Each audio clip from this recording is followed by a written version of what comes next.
Bendiciones para todos los que miran estos videos de la gracia divina. Ahora estamos radicados en Colombia, Suramérica, de donde estaremos sirviendo a los que deseen estudiar más la palabra de Dios. Dejamos la dirección electrónica en la pantalla, también los teléfonos para cualquier inquietud, preguntas y seminarios gratis. Continuaremos con el estudio verso por verso de la epístola de la gracia divina, Efesios, de la reina carta de las epístolas, donde Pablo en forma inspirada y magistral nos explica la gracia del cielo, pero también cómo vivir por gracia. Nos dice el capítulo 1, el versículo 7, en quien tenemos redención por su sangre, el perdón de pecados según las riquezas de su gracia. Debemos recordar que en este capítulo prístino de Pablo, el apóstol nos explica la salvación de Dios en forma trinitaria. Versículos 1 al 6 del capítulo 1 nos habla de la bendición del Padre. Versículos 7 al 12 nos habla de la bendición del Hijo, de nuestro hermano mayor. Y versículos 13 y 14 nos habla de el sello y la bendición del Espíritu Santo. Es decir, en forma sucinta, el Padre nos escoge en la eternidad, el Hijo nos redime en el tiempo y el Espíritu Santo nos sella para siempre. Glorificado sea el nombre precioso de nuestro Señor a través de esta epístola. ¿Saben que el resumen de la bendición del Hijo, la segunda parte, número 1, estos versículos 7 al 12 nos hablan de la redención por su sangre, nos hablan del perdón de pecados, nos hablan de la riqueza de su gracia, nos habla de la sobreabundancia de su gracia en toda sabiduría y justificación. También nos habla del misterio de su voluntad que nos fue revelada, de reunir todas las cosas en el cielo y en la tierra en Cristo Jesús. Nos dicen estos versículos que tuvimos herencia en el amado y que fuimos predestinados conforme al propósito y el designio de su voluntad. Y dice la parte 12, para alabanza de la gloria de su gracia. En esta sección concerniente a Jesús nuestro Salvador, mis hermanos, nos trasladamos de la eternidad al tiempo, nos trasladamos del cielo a la tierra, del pasado, de la eternidad al presente. Nos trasladamos del Padre a la sección que tiene que ver con el Hijo, de lo planeado en el cielo a lo ejecutado en la tierra.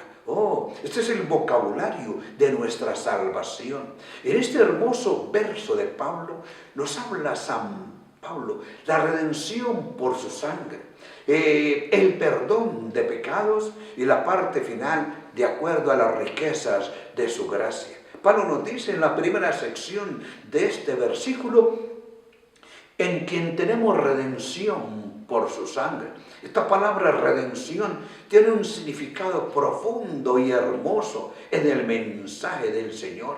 Apolutrosis en griego significa liberación obtenida por el pago de un rescate. Es decir, Jesús pagó el rescate y su precio, el precio del rescate fue su sangre preciosa.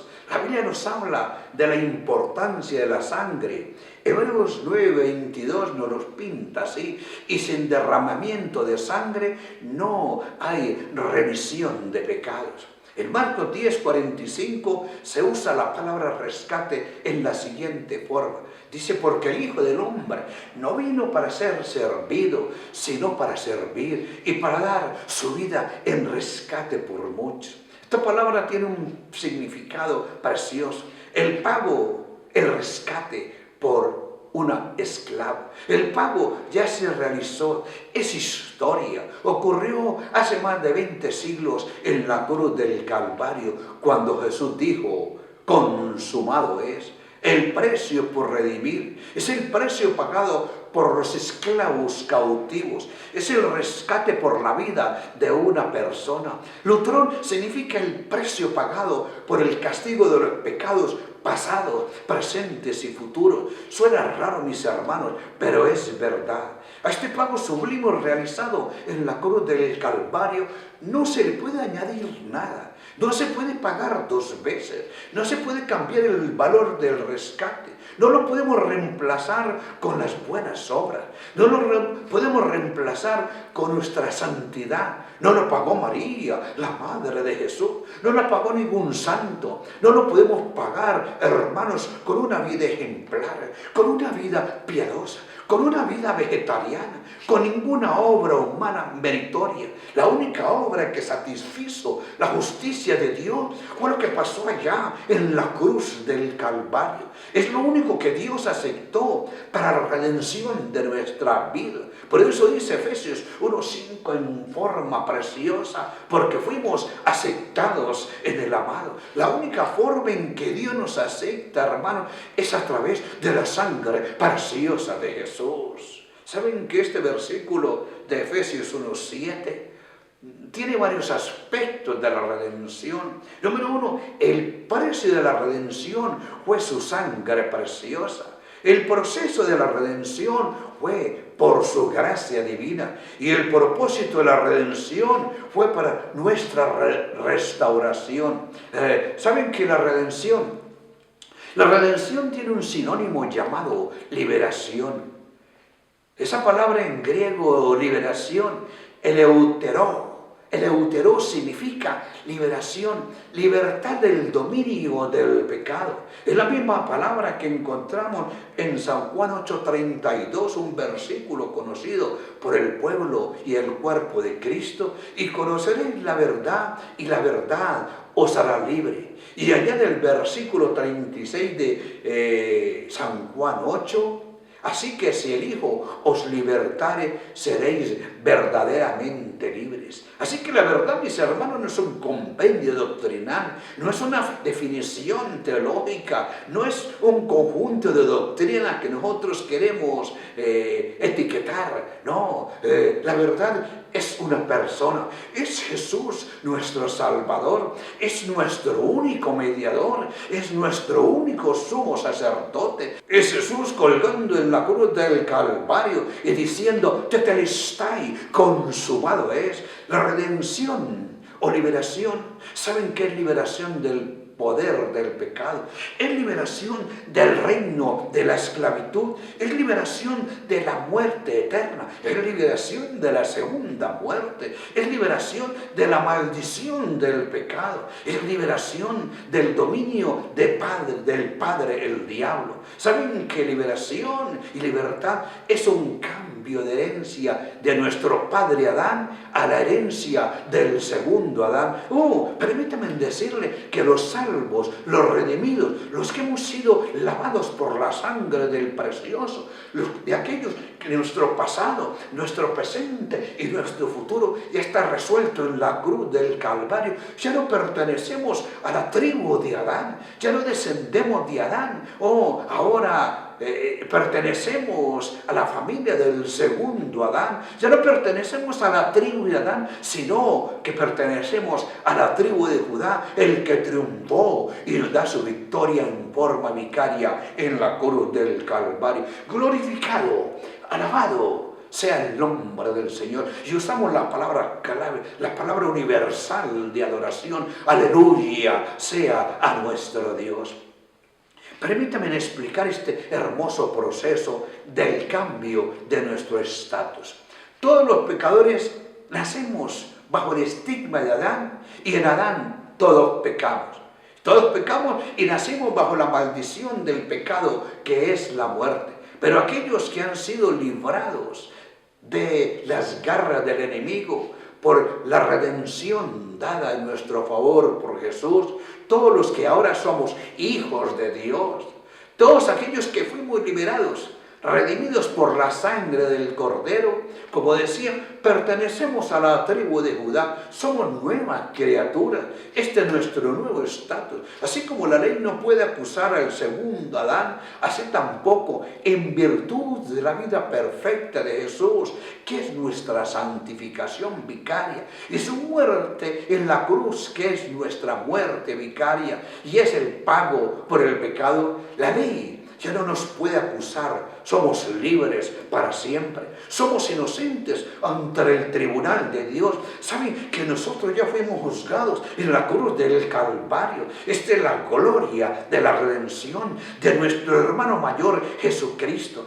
Él lo hizo todo por nosotros. Lo único que tú y yo ponemos para nuestra salvación son nuestros trapos de inmundicia, son nuestros pecados.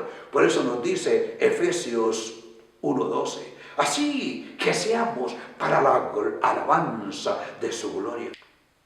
Lo que significa que Él nos redimió a través de su sangre preciosa.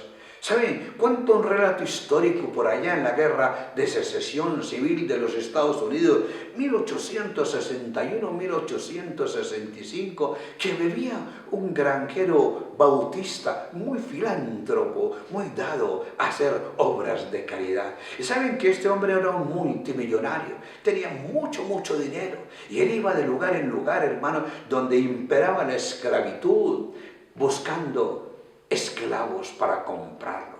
Y cuando él iba y miraba esclavos, miraba y compraba los esclavos mejores para darle la libertad. De pronto por allá encontró un esclavo llorando con odio, con rabia por ver su suerte. Y cuando comenzó la subasta pública de esos esclavos, él alcanzó a comprar 3, 4, 5 esclavos. Pero le llamó la atención ese hombre viejo, decrépito, pero con odio y con rabia en sus ojos. Y alguien me da $50 por este esclavo. Nadie lo quería comprar. Y finalmente el hombre le dijo, Señor, ¿sabe? Yo le doy $200 por ese esclavo. Y la gente se sorprendió. Pero ¿cómo compra un esclavo tan viejo, decrépito, a punto de morir? El hombre tomó al esclavo, lo llevó a la notaría, si me permiten la expresión. Dice, quédate acá, porque ya vengo, quédate acá. Lo amarró junto a un poste, mis hermanos, entró al lugar civil y allí él hizo un papel en nombre del esclavo. Salió y le dice, ¿sabes? Te he comprado, ahora eres mío. ¿Y dónde me va a llevar? Le dijo con desgano y con rabia. No te voy a llevar a ninguna parte. Tú eres libre. Lutrón, te compré para darte la libertad. Eso significa la palabra redención. Comprar en el mercado, sacar del mercado y dejar libre al esclavo comprado en el mercado. Nosotros estábamos en el mercado de Satanás, esclavos llenos de temor y miedo.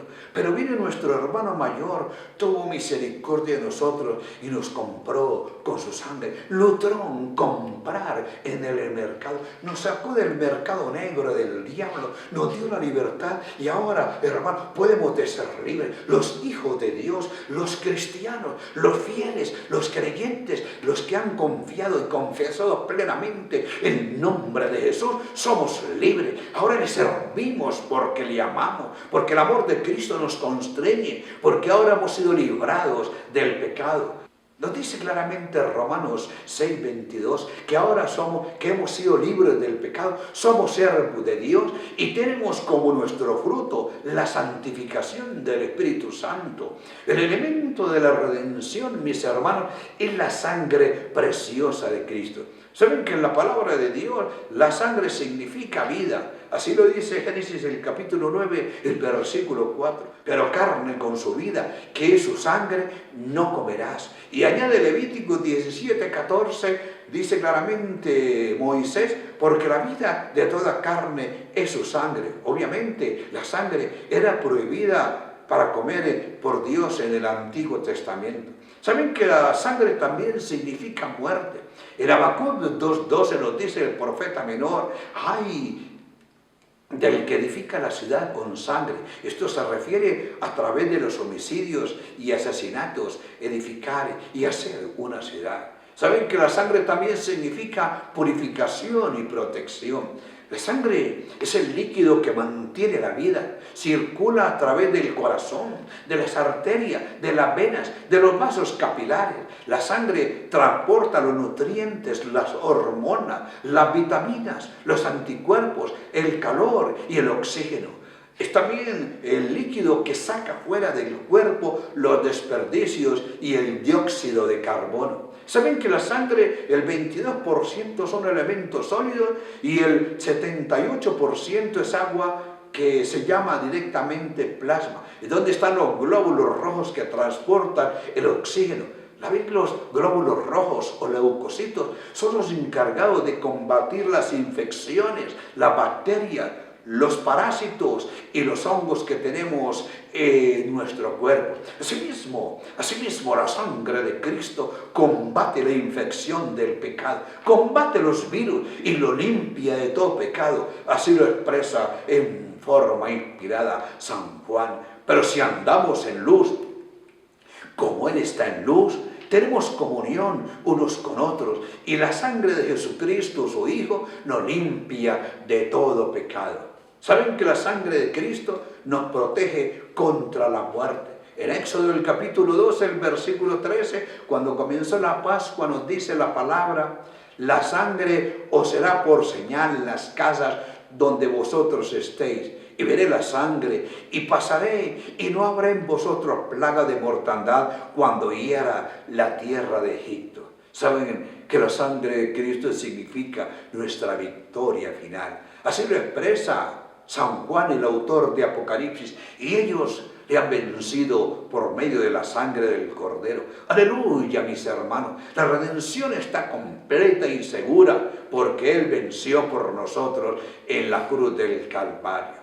Nos dice la siguiente cláusula de Efesios 1:7, el perdón de pecados. La palabra afesis en griego significa libertad de esclavitud, dejarlo ir como si no hubiera sido esclavo, remisión de la culpa. La palabra afesis significa declararlo completamente inocente. Hay una palabra también, harizomai. Harizomai significa el favor que cancela las deudas, ser benevolente hacia los demás, y lo registra el Nuevo Testamento 27 veces. Eso es el perdón del Señor. Afesis significa enviar lejos en forma permanente, librar de una deuda imposible de pagar. ¿Saben que en la cruz del Calvario fueron nuestros pecados arrojados lejos y no recordados jamás contra nosotros?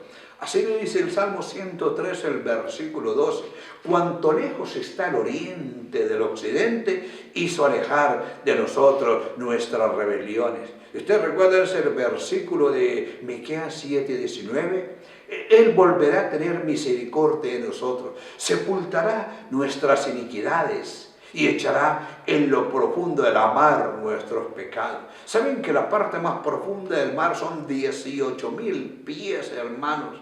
Es bien profundo y es tan precioso. El Señor dice que nunca más se acordará de nuestros pecados. Y permítanme decirles en forma metafórica que Él colocó un aviso allí donde están todos mis pecados pasados, presentes y futuros, prohibido pescar. Hay religiones que están recordando que en el cielo están nuestros pecados escritos, vivos y latentes para nosotros, porque si de pronto nos perdemos, esos pecados nos van a acusar. Es una blasfemia y una herejía de la secta religiosa. El arte de Dios, mis hermanos, es perdonar. El perdón de Dios cancela la deuda más grande del universo. Y la deuda más grande del universo son nuestros pecados. El perdón de Dios es un acto de amor y de misericordia. El perdón de Dios es tan perfecto que a través de Jesús nos mira como si no hubiésemos pecado. Así lo dice Efesios 1:4, para que fuésemos santos y sin mancha delante de Él.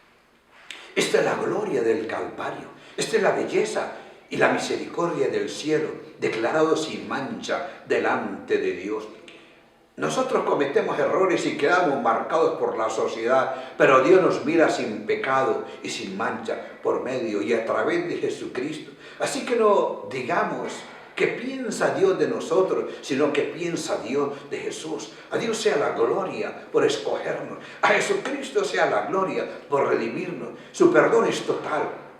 Es tan maravilloso el perdón de Dios que me perdona mis pecados antes de cometerlos. Es el pasado, el presente y el futuro están arreglados en la cruz del Calvario. Así lo expresa 3 veces el Nuevo Testamento, y esto suena raro y choca en los oídos de aquellos legalistas. ¿Saben que en Romanos 3:25 Pablo usa una palabra preciosa, hilasterión, que significa cubrir los pecados pasados, presentes y futuros? Y la exterior cubre los 3 tiempos, porque Dios está en el pasado, en el presente y en el futuro. Existen sectas, como decíamos brevemente, que enseñan que los que una vez estuvieron en el camino de Dios, entre comillas, y se pierden por su conducta, los pecados que fueron perdonados serán activados en el juicio final. ¿Saben que estas aberraciones no tienen ningún sustento en la palabra de Dios? Fuimos perdonados para siempre, en forma incondicional. Dios nos perdonó para siempre. Glorificado sea el nombre de Dios, que en la cruz del Calvario fueron arreglados todas mis vilezas, mis injusticias y mis pecados. Este asunto es solamente por fe y por la gracia del Señor.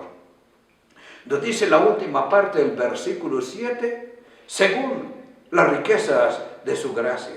Es decir, que su perdón, que su redención tienen como común denominador las riquezas de su gracia. Repasando esta maravillosa carta, nos dice Pablo,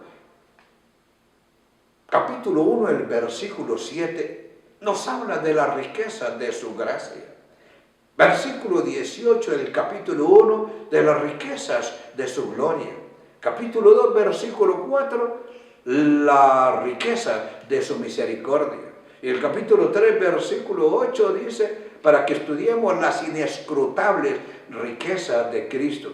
Oh, mis queridos hermanos, esta palabra gracia, lo hemos dicho varias veces y lo repetimos, es dura de entender, es dura de asimilar, es dura de aceptar, es dura de vivirla, es dura de predicarla. ¿Saben por qué? ¿Saben por qué, mis hermanos? Porque estamos acostumbrados a vivir por las obras, estamos acostumbrados a vivir por la ética, somos esclavos de la meritocracia. Mientras más obramos, más nos acercamos al trono de la gracia. La única forma en que nos acercamos al trono de la gracia es a través de la sangre preciosa de Jesús. Somos duchos en repetir versos de la doctrina bíblica, del arrepentimiento, de la fe, de las obras, de los mandamientos, pero somos escasos de saber de memoria versos de la gracia de Dios. Nos dice Pablo en Efesios, para la alabanza de la gloria de su gracia. Las riquezas de su gracia, dice claramente Pablo, porque donde abundó el pecado, sobreabundó la gracia. También dice en Efesios 2:8, porque por gracia sois salvos. Más de 150 veces Pablo menciona esta palabra en el Nuevo Testamento, que es la fuente de nuestra salvación. Gracia significa regalo, gracia significa don inmerecido. Gracia significa el favor de Dios, y todos los adjetivos que queramos y que podamos añadir nunca podrán describir el inmenso, incondicional amor de Dios por nosotros. Alabado sea su nombre, glorificado en el cielo y en la tierra su divino poder. Por su gracia vivimos y por su gracia estamos siendo preservados para el cielo, para vivir en la eternidad. Porque dice claramente Pablo, el que comenzó la buena obra la llevará hasta el final. Jesús es el alfa de mi salvación y Jesús es la omega de mi salvación. La última parte de este versículo, lleno de bondad nos dice, según las riquezas de su gracia.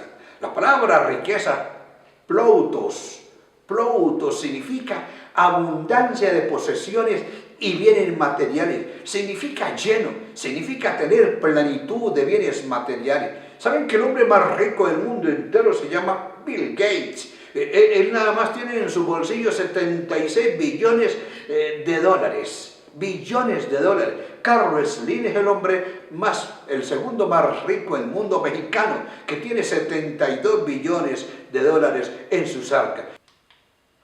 ¿Qué es $1 billón? Así se escribe, o sea, 1 millón de millones. ¿Saben?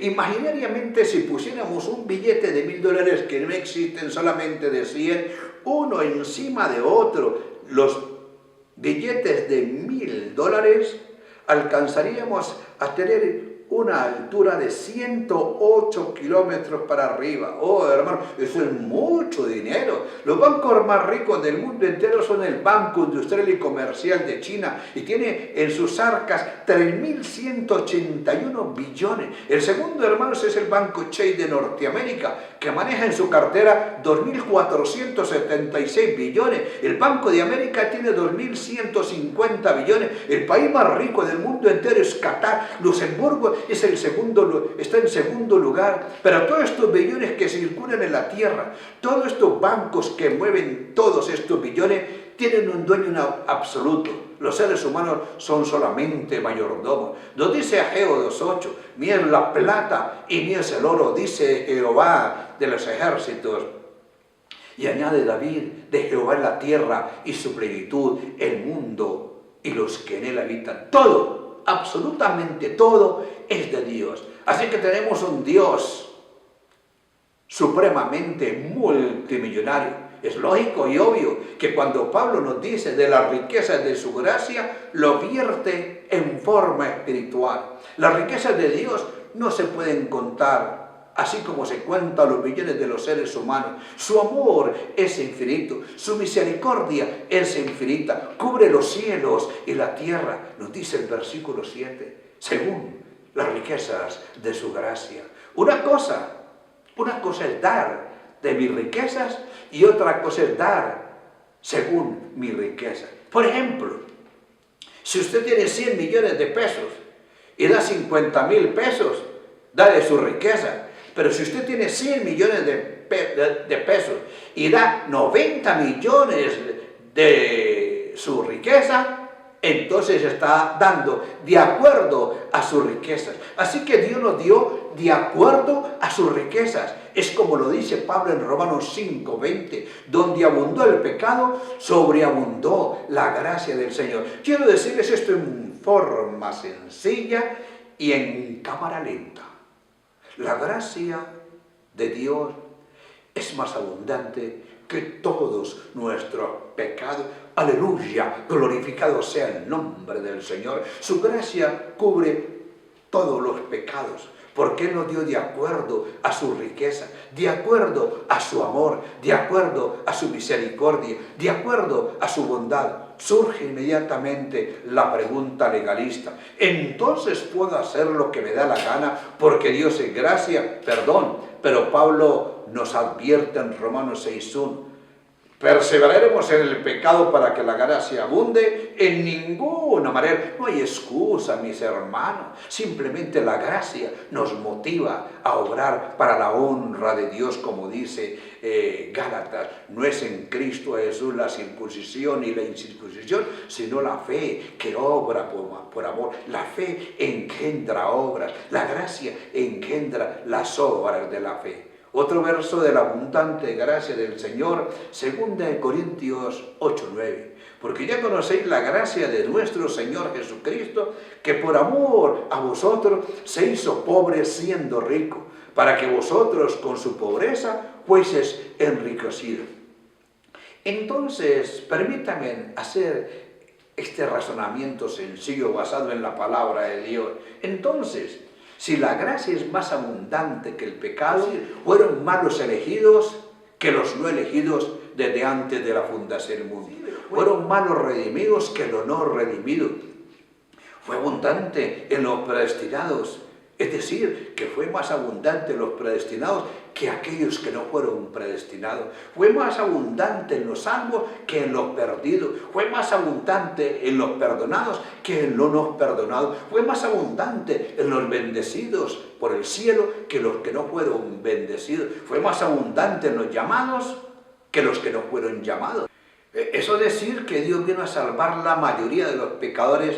Saben que esta es la verdadera gracia de Dios, incomprensible por la mente humana, acomodada por la mente humana, minimizada por la mente humana. Oh, hermanos, vamos para el cielo por la gracia abundante de Dios, por la muerte abundante de Dios, por la redención abundante del Señor. Repetimos el verso de Marcos 10:45, porque el Hijo del Hombre no vino para ser servido, sino para servir y para dar su vida en abundancia por muchos. ¿Cuántos son muchos? Numéricamente hablando son 50 más 1. Así que los muchos son la abundancia de su gracia, la abundancia de su misericordia, la abundancia de su perdón, la abundancia de sus riquezas, la abundancia, mis hermanos, de su gracia preciosa. Perdonen, pero la teología humanizada ha hecho de la gracia de Dios es un goterero que solo da gota a gota su amor condicional, perdón. Pero el perdón de Dios es incondicional, su salvación es incondicional. Todos aquellos que no entienden la gracia de Dios y viven en el Sinaí y en la teología de los méritos, condicionan siempre la gracia de Dios. Para los que condicionan la gracia de Dios, la sangre de Cristo está llena de anemia espiritual. Solo alcanza para muy pocos. ¿Saben cuál es la razón? Piensan que su buena conducta, piensan que su ética y sus méritos deben ayudarle a Dios para que los salve. ¡Qué vergüenza! ¡Qué Dios tan pobre para estas pobres almas, mis hermanos! El Dios que presenta la vida es diferente al que predicamos nosotros. O leamos lo que dice San Juan 1:14, del embajador divino, de Jesús, el vino cargado del cielo, lleno de gracia y de verdad para nosotros. ¿Saben que la expresión en San Juan 1:14 es kleres haritos, que significa controlado, lleno de gracia, lleno de regalo para nosotros, mis hermanos? En Hechos 6:8 se usa la misma expresión para Esteban cuando dice, y Esteban estaba lleno de gracia. Esta hermosa frase, lleno de gracia, significa controlado por la gracia, lleno de gracia, pleno de la gracia. Así vino Jesús con la abundancia de su gracia, con las riquezas de su gracia. Esta misma gracia de Dios está disponible para todos, para salvar a la mayoría de los pecados.